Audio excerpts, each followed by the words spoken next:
Welcome to O2 Inside Line Live here at Twickenham Stoop, where we're in the aftermath of an amazing Red Roses win, 51-12 to the girls at home. Canada put to the sword. And my name is Laura Smith, and I am joined by Jess and Dylan Hartley, as we were earlier in the day, and by our newest debutante, Heather Cowell. And Heather, wow, talk about setting your stall out early to debut and score a try within the first 10 minutes. Could you have ever imagined it? No, it was really special, like first touch on the ball, and yeah, just happy to get the ball down, really. Just happy. I mean, can you even sum up the emotion? You're a red rose. I know, it's pretty special, and I think I'm all still sinking it all in, just taking up the environment. It's just really cool. Did it feel just like playing at home in the Quins jersey, like exactly the same with the white jersey on, or did it feel a bit different today? Yeah, like it was a bit noisier today, but I think it definitely helped me being here at home at the Stoop, because the surroundings are familiar, I know what everything looks like, and obviously I'm playing alongside a lot of the Quins girls, so that was a really nice touch to the debut as well. Firstly, congratulations. I know you guys are great friends, but she was seething when you scored. She kept on. Even with me. Yeah, I knew, because you were going on about your 6 tries on debut and all that sort of stuff. I just want to know. I learned up in comms that you used to be a gymnast. So yeah. How long has this sort of aspiration or dream or goal been in your mind, and how quickly have you done it effectively? Yeah, probably I started playing rugby about 5 years ago properly, like at a second year at uni, and then just built on that, and then I thought I'll give it a good crack. So yeah, over the past 5 years really. Yeah. It's such a good kind of story for all our young viewers. You know, you can get into the game and you can be stood here a couple of years later. So congratulations. Yeah, anytime you can do it. Yeah. Just to back up what you were saying, yeah, Jess definitely came in and went, oh, she better not score 6. I mean, you guys are so close. She was saying how proud she was to watch you run out. That kind of camaraderie amongst the squad, how important is that? Yeah, it's super special, and I'm truly gutted not to be here with Jess, but I hope one day that we can do this together. You're going to have a bit of a party later. I hear there's a Quinn social going on. Heather's in camp, she won't be able to join. But yeah, very, very serious. Well, what kind of confidence does this bring? We've got a big occasion on the horizon next year in New Zealand, and you've just got your first cap. Can you dare to dream? Yeah, I think I'm just going to build on that and see where it goes. Just keep working on my work-ons and see where it goes, I think. Well, Heather, huge congratulations. You were incredible to watch today. 2 tries, not too shabby for a debut, is it? I'll let you go off and enjoy with your friends and family, and we'll stand by for our next Red Rose. Thank you. Sardia Kavea joins us now. Sardia, you're looking at us. You're another debutante. And I feel like you did a lot of the unseen work, the stuff maybe that we didn't notice as much. How comfortable did you feel wearing the red rose for the first time? I don't think it's sunk in yet. I still feel like I've just played a random game. I think it will sink in a couple of days, but I really enjoyed it out there, and the girls made me feel right at home, so yeah, it was really good. Yeah, it definitely wasn't a random game. Yeah. Red Rose. Have you got friends and family here today supporting you? Yeah, I got quite a few. Who came down? Mum, aunties, cousins, friends from school, so yeah. What do you think it means to them, watching, their daughter, their niece, their friend? They're so proud, yeah. They just like watching me do what I enjoy, so they're really proud of me. Would you say that your inspiration was Bryony Clill being your PE teacher at school? Do you think she made a massive influence on you becoming a Red Rose? Yeah, she was definitely a huge driver in my wanting to be a Red Rose and wanting to further my career. So a lot of my props go to Bri, but yeah. Welcome to international rugby. And I just picked up on what you said. Your family are here to watch you do what you love, and I assume you love smashing people, because you were smashing people. And before this game, it was hyped up as quite a physical battle. Number 3 in the world versus number 1. Canada pride themselves on that physicality. Did you basically embrace that today? Because I'm basically talking too much. You've got the mic. Tell me about it. Was it physical? Did you enjoy it? No, I think definitely. We knew they were going to be really physical, and we wanted to match that. And I think especially in the second half, we came out ready to fight and ready to go.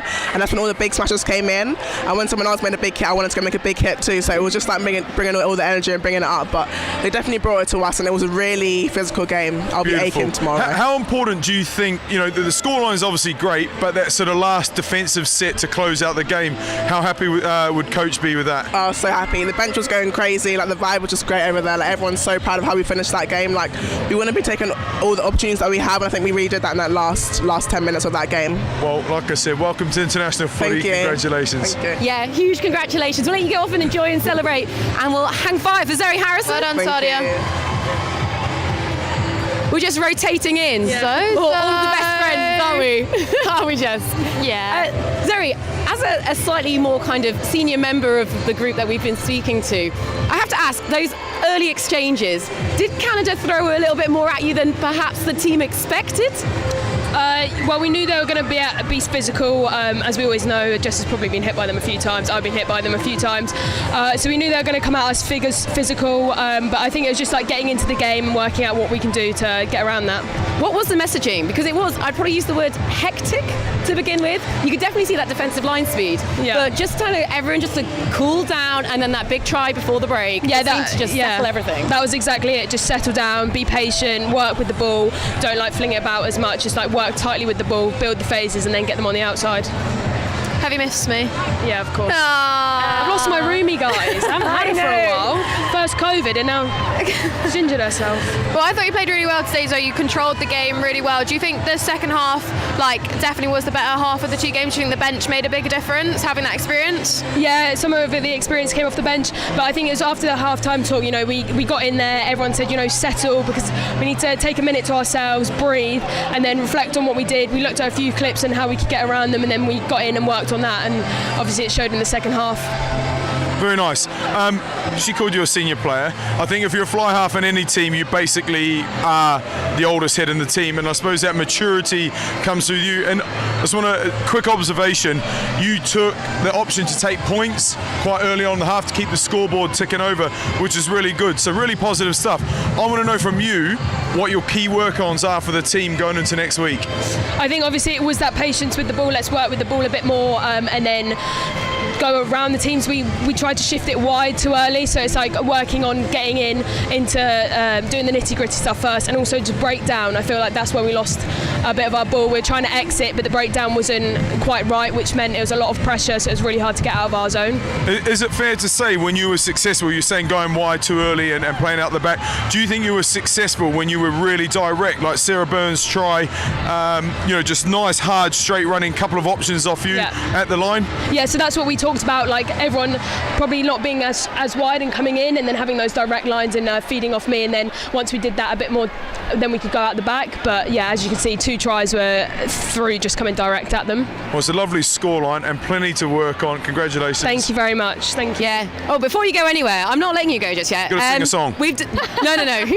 I mean, you've already opted out of that earlier, Dylan. Oh, duet with Jess. I do want to know about your guys' relationship, because we talked about the rugby. I mean, you guys are roomies. I mean, I want all the dirt. Give me the dirt on this girl. What can you tell me that's PG? She must be a wonderful person to have around. She's I actually really really date with boring. her, and I really love her. Excuse me. No, we've known each other since we were like 15, 16 and been like roomies ever since. So it's a special connection that we have. And it's sad that I don't get to share these moments with her and obviously with the rest of the team. But obviously she's doing the shirt, that 10 shirt justice, and proud. And obviously it's got a new roomie now. So obviously loads of juicy gossip in when we get back and share rooms. But that's not good to be told to anyone. All comes out after the tournament's over, yeah? Yeah. Sorry, thank you so much for your time. Thank you very much. And enjoy the limited celebrations you're allowed to have, because we've got another game next week. So guys, back to the punditry. I mean, what did you make of the game in general? We'll go to you first, Dylan. Fresh out of commentary with the BBC. A bit of a game of two halves to a certain extent. I loved it. I think that was the perfect game for the Red Roses, because I reckon the last 2 weeks against the Black Ferns, it was almost too easy, and that's not disrespectful. It just, everything went so well for them.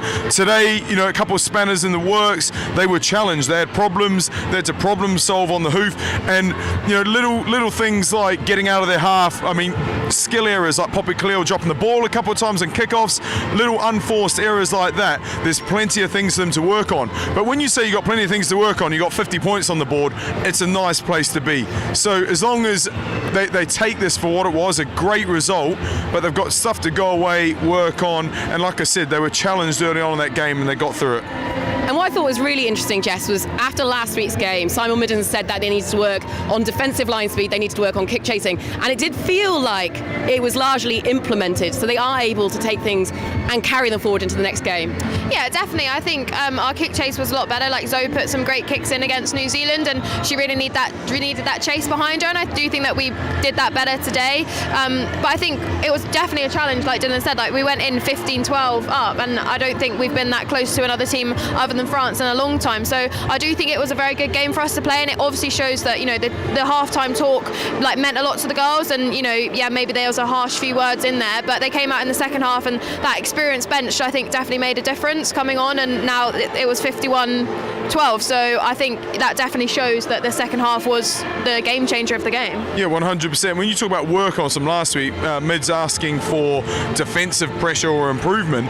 The way they finished that game, I mean, when you got Marley Packer coming off the bench, the foghorn of energy, she's the loudest person, the energy that she brings, and then the physicality that she brings. England got better at the set piece and defensively as the game went on. And that's not because they brought better players on than the starters, it's because Canada were fatiguing and England's levels, their energy levels just rose. So he'll be chuffed to bits with the way that second half panned out. Yeah, and just a team that's improving and improving. And of course, next weekend in Sixway Stadium, you've got USA. I mean, what can you tell us about the US, Jess? You know them better than both of us. Are they going to be another Canada, or is it another? Yeah, I think it'll be a different challenge for the Red Roses. Obviously, Canada beat them twice over in Canada, so I think it'll be definitely a different game. But I think they're a bit more of a running team. They're definitely athletes in the American team, so there'll be individual people who are good and physical, and there'll be athletes who are quick. But I think if the Red Roses play like they did in the second half, they'll definitely have it over on them. I think the challenge for the team would be to go and, you know, again, we've got clear bias. England are going to win that game next week, I hope and I assume so. But the challenge would be to eradicate those unforced errors, so like the kickoffs and the knock-ons and the sloppy penalties. I think the challenge will be to go there and complete sets, because that game turned into a bit of an arm wrestle at time. You know, 3 phases knock-on, 3 phases turnover, 3 phases penalty. The challenge playing a perceived weaker team like America would be to complete sets. You know, territory, possession, hold on to the ball for longer, get it through the hands, build phases, then score. Not get carried away with the opposition thinking they can score first phase, sloppy offloads, knock-ons, you know. So that's the biggest challenge for them, is to be clinical next week. And it's an exciting challenge, isn't it? Guys, thank you so much for joining us on O2 Inside Line. Jess, Dylan, you've been amazing. Give yourselves a pat on the back. Thank you. Pat everyone. Well done, and ladies and gentlemen, thank you for joining us. O2 Inside Line live here from the Twickenham Stoop. That is all from us. But if you want to learn a little bit more about our Red Roses, make sure you check out all of England Rugby's social channels for the inside gossip. The Inside Line. Here's what it says on the tin. And next weekend, Sixway Stadium, England, the Red Roses take on USA. So either buy your tickets or see us back here, same time next week. We'll see you soon.